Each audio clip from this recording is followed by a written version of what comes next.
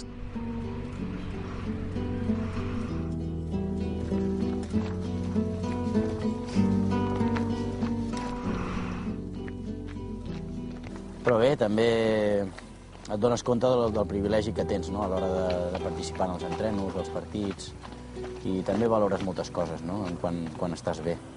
També em va fer madurar tot plegat, veure que és important cuidar-se, les prevencions de lesió és important, aleshores jo pràcticament no feia res, entrenar i jugar, i bé, t'has d'anar cuidant. Nano, bé? És un varapalo que no esperes i fa pena haver-ho de gaudir-ho des d'aquí, no? Des dels companys, i més amb aquella temporada que vam fer, no? Perquè vam guanyar tot, vam guanyar la Lliga i Champions, i tants anys esperant, en el meu cas, aconseguir aquests títols tan esperats, i un any que arribem a la final de Champions i m'ho perdo realment, és una espineta que tenia, no? Després, amb els anys me l'he anat traient, no?, amb la final de Roma i més títols de Lliga i tot el que ha vingut després. Però aquella situació és fotuda perquè ho veus tot des de segon pla i sí que t'hi sents partícip, no? Però on vols estar realment, el futbolista on vol estar és al camp.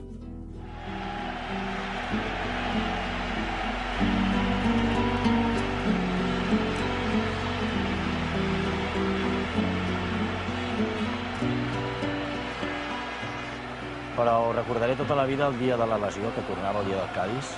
Ja només sortir a escalfar, la gent ja es va posar d'empeu, corejant el meu nom. Allò va arribar moltíssim. I després de 4 o 5 mesos sense participar, sense jugar, vaig notar que la gent m'estimava. Allà vaig notar, no et diré per primera vegada, però sí que la gent em senyalava a mi, no?, com a primera persona, i pràcticament no ho havia viscut mai, i aquesta sensació no se m'oblidarà mai.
On és la teva? Aquí està el 6. La que té més pols de totes, saps? Taquillazo. Ja està. Mira, que hi ha una samarreta. I allò d'allà? Tinc samarretes, tu. La medalla de la Supercopa, que encara no me l'he portat. Imagina't, la guardo aquí. La d'aquest any contra el Sevilla. Això samarretes que em sobren dels partits, saps? Ho guardo aquí. No tinc res, perquè clar, ara ho fem tota la ciutat esportiva. Però bueno, aquí